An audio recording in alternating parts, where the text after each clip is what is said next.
আল্লাহর রাস্তায় কুরবানি দিয়ে দিলাম। একটা জোরে বলুন সুবহানাল্লাহ। এই কথা আমার সঙ্গে সঙ্গে আল্লাহ পাক জিবরাইলকে দিয়ে বললেন, ও জিবরাইল তুমি যাও যাও যাও আমার নবীকে খবরটা দিয়ে দাও, আমি মা ফাতেমার নিয়তটাকে কবুল করে নিলাম, ওয়াদাকে কবুল করে নিলাম। আল্লাহ নবী বিশ্ব নবী দুইটা নাতি আল্লাহ রাস্তায় আল্লাহ নবীর উম্মতের জন্য নাজাতের জন্য কুরবানি দিয়ে দিয়েছে।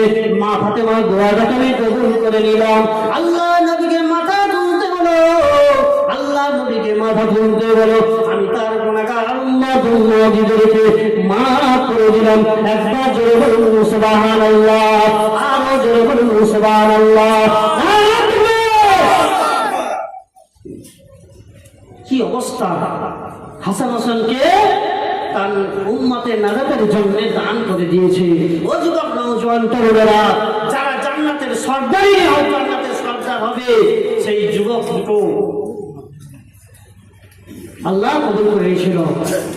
আল্লাহ সব সিস্টেম সাজিয়ে রেখেছে যে এরা কারবালার প্রান্তরে হযরত হোসেনকে শহীদ করা হবে, হযরত হাসানকে বিষ পান দিয়ে তাকে মারা হবে।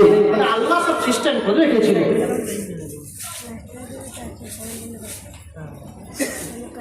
হযরতে আমরা চিন্তা করি, যারা অনেকে বলে যে নামাজ কায়েম করতে বলেছে, নামাজ পড়তে বলেনি।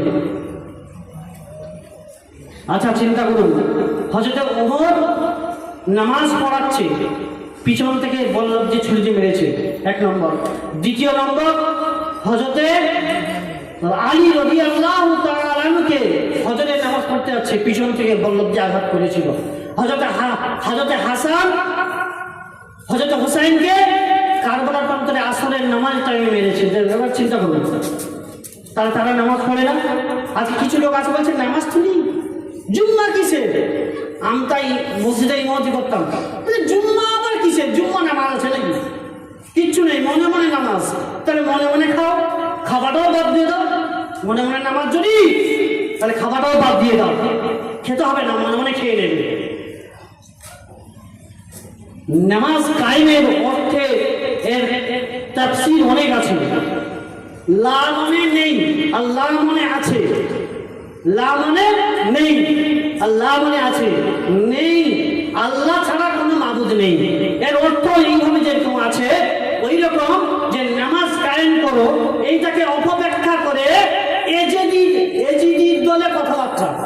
এজিদি এইভাবে কথা বলেছিল, সেই কথাটা নিয়ে কিছু মানুষ উল্টো ভাবে মানে করে মানুষকে বোঝাচ্ছে, মানুষকে গোমরাহি করছে, মানুষকে গোমরাহি করছে।